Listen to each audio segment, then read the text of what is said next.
नमस्कार दोस्तों, मैं हूं मनोज कुमार गुप्ता। आप देख रहे हैं मेरे चैनल को। इसका नाम है रेगुलर क्लासेस फॉर अकाउंट्स। सामने आपको दिख रही है इनकम टैक्स की बुक एस सी मल्होत्रा वाली।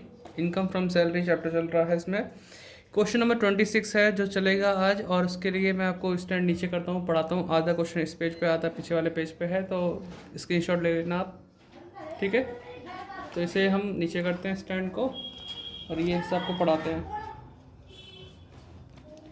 तो इसमें लिखा है आपका, Shri Rajiv furnished the following particular of his income for the financial year 2021। Financial year मतलब प्रीवियस ईयर के लिए दे रखा है 2021 के लिए। और हमारे पास सैलरी गिवन है 15,000 पर मंथ। डीएनएस अलाउंस के लिए बोला 1200 per month, 1250 per month. Entertainment allowances के लिए बोला 1000 रुपये per month. Employer and employ contribution to recognise provident fund 24,000 each दे रखा है। अब ये 12% से ज़्यादा है कि नहीं, ये चेक करना पड़ेगा। फिर इसमें बोला इंटरेस्ट ऑन प्रोविडेंट फंड 9.5% के हिसाब से 19,000 मिलता है, तो ये एग्जाम्प्ट रहेगा। सिटी कंपल्सरी अलाउंस मिल रहा है 200 रुपये पर मंथ। मेडिकल अलाउंस मिल रहा है 10,000 रुपये, ठीक है। ये सब टैक्सेबल है अलाउंस के नाम पे, तो इसको तो स्क्रीनशॉट ले लो। और पेज पलटता हूँ मैं। तो पेज पलट दिया हमने। यहाँ पे लिखा हुआ है, दिख रहा होगा आपको।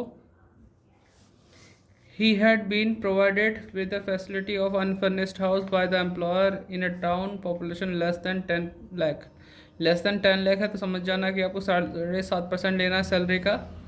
फॉर विच एम्प्लॉयर चार्ज 500 रुपये पर मंथ के हिसाब से चार्ज किया जा रहा है। फेयर रेंट वैल्यू उसकी तरह की, fair rent of the house is 30,000 per month, per annum sorry. The house is owned by the employer. जब एम्प्लॉयर का खुद का हाउस होता है तभी पॉपुलेशन दी होती है, और इस हिसाब से अभी 7.5% सैलरी का लेना है यहाँ पे।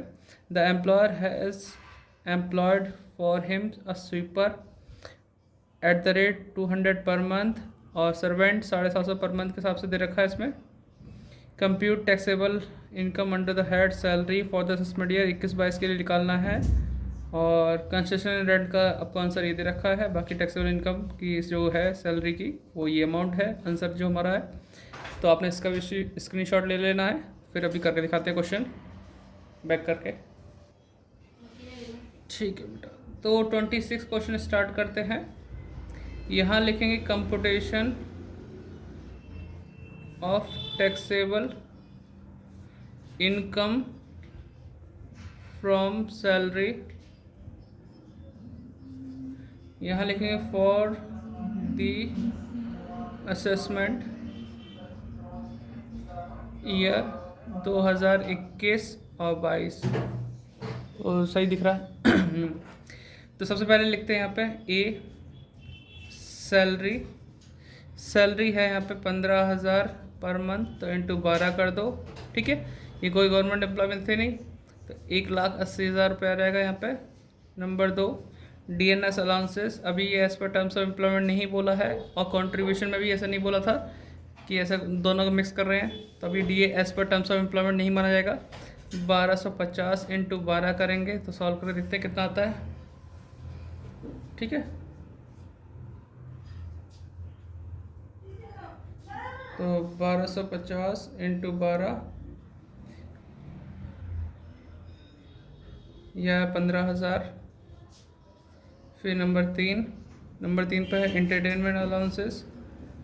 ये मिलता है 1,000 रुपये पर मंथ, इंटू 12 कर देंगे 12,000। फिर 4th पॉइंट है एम्प्लॉयर कॉन्ट्रीब्यूशन वाला, ये बाद में सॉल्व करेंगे। वैसे जो मिलने वाले वो सब लिख लो। सिटी कंपल्सरी अलाउंस है CCA, सिटी कंपल्सरी अलाउंस 200 रुपये पर मंथ, तो ये 2400 हो जाएगा। फिर हो जाएगा हमारा 5वां पॉइंट मेडिकल अलाउंसेस। तो ये हमारा 10,000 सीधी सीधी दे रखा है, ठीक है। तो हमने लिख दिया। इसके पीछे जो पॉइंट हैं वो एक बार चेकआउट करते हैं। इसमें मकान का रहने का दे रखा है, स्वीपर का दे रखा है ना। तो अभी हम ये लिख सकते हैं एम्प्लॉयर कॉन्ट्रीब्यूशन वाला point. 6 point employer contribution to RPF in excess of 12%, ठीक है। इसे बाद में सॉल्व करेंगे। 7 पॉइंट आएगा आपका interest on RPF in excess of 9.5%। तो ये आपका एग्जाम रहेगा कि 9.5% से ही आपको मिला है यहाँ पे इंटरेस्ट 19,000 रुपये, है ना। तो मैं इसको लिख सकता हूँ 8वां पॉइंट हमें पीछे पलटना पड़ेगा, जिनकी जगह छोटी बाद में सॉल्व होंगे। तो पहले पीछे पलटते हैं, देख पा रहे हैं थोड़ा सा डिस्काउंट से, ठीक। तो स्क्रीनशॉट तो अब ले चुके होंगे। इसमें क्या रखा है कि भाई हाउस दिया गया है, अब 500 रुपये चार्ज करा है, तो ये लिखेंगे कंसेशन इन रेंट, कंसेशन इन रेंट। ये कंसेशन इन रेंट भी ले सकते हैं, सॉल्व बाद में करेंगे। और 9th पॉइंट इसमें कहा गया है स्वीपर मिला है, स्वीपर 10th, एक सर्वेंट भी है। स्वीपर की सैलरी बताई है 200 रुपये, जो कि ऑनर ही पे करता है, एम्प्लॉयर। 200 इंटू 12 2400 हो जाएगा। और इसका 750 दे रखा है, 750 इंटू 12 कर देंगे, ठीक है। और तो कोई पॉइंट है नहीं, बस ध्यान रखो कुछ चीज़ छूट नहीं चाहिए, हर चीज़ पे गौर करो। 9,000 रुपये आ गया, ठीक है। टोटल करेंगे तो ग्रॉस सैलरी आ जाएगा लेस स्टैंडर्ड डिडक्शन 50,000 माइनस करेंगे तो क्या आएगा, टैक्सेबल सैलरी। मैं गेट बंद कर देता हूँ, बहुत आवाज़ आ रही बाहर रोड की, ठीक है। बाद में इसे सॉल्व करते हैं। तो अब हमने सब कुछ ही लिख दिया, आप इसे यहाँ तक लिख चुके होंगे, या लिख लो वीडियो पॉज करके। अब हम शुरुआत करते हैं इस पॉइंट से जो हमें सॉल्व करना है, एम्प्लॉयर कॉन्ट्रीब्यूशन टू आरपीएफ, है ना। अगर बात की जाए एम्प्लॉयर कॉन्ट्रीब्यूशन टू आरपीएफ की, तो उस केस में हम जोड़ते हैं सैलरी, डीपीडीए और कमीशन सेल। कमीशन सेल तो है नहीं, डीए है।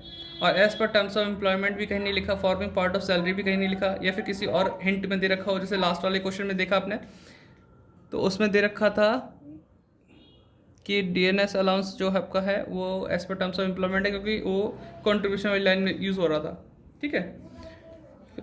यहाँ ऐसा नहीं है, तो अब हमारी सैलरी बची सिर्फ 1,80,000, ठीक है। और कंट्रीब्यूशन कितना किया था इसमें,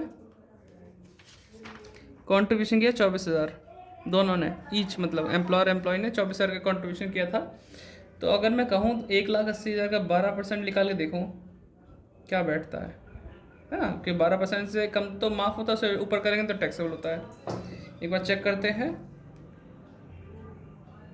1,80,000 इंटू 12%, 21,600 आता है। कितना आता है, 21,600। और कंट्रीब्यूशन कितना हुआ, एरो करके लिखता हूँ 24,000, माइनस नहीं लगाया, अभी एरो किया है।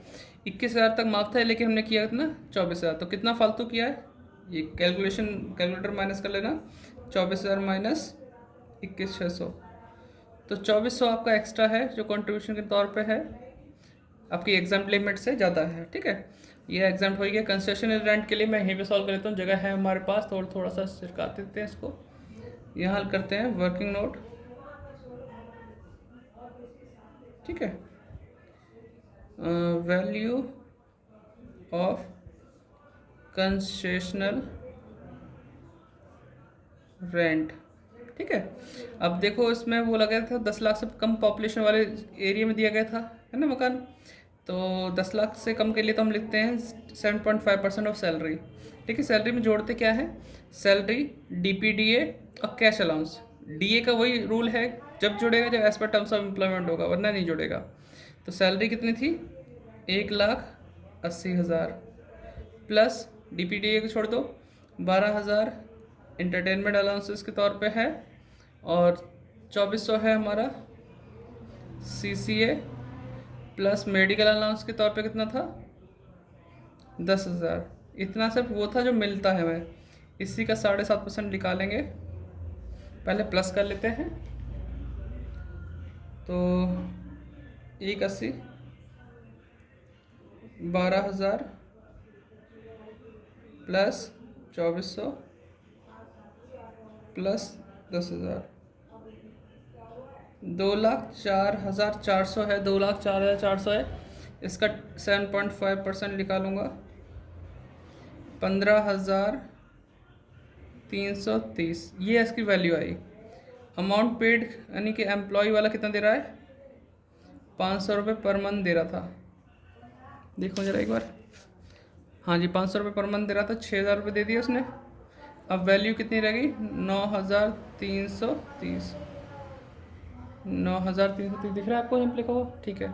इसी 9,330 को यहाँ लिखेंगे, ठीक है। अब इन सबको प्लस करेंगे और आंसर देखेंगे कितना आता है। 1,80,000, दोबारा से जोड़ रहा हूँ इसलिए क्योंकि कुछ चीज़ छूट ना जाए।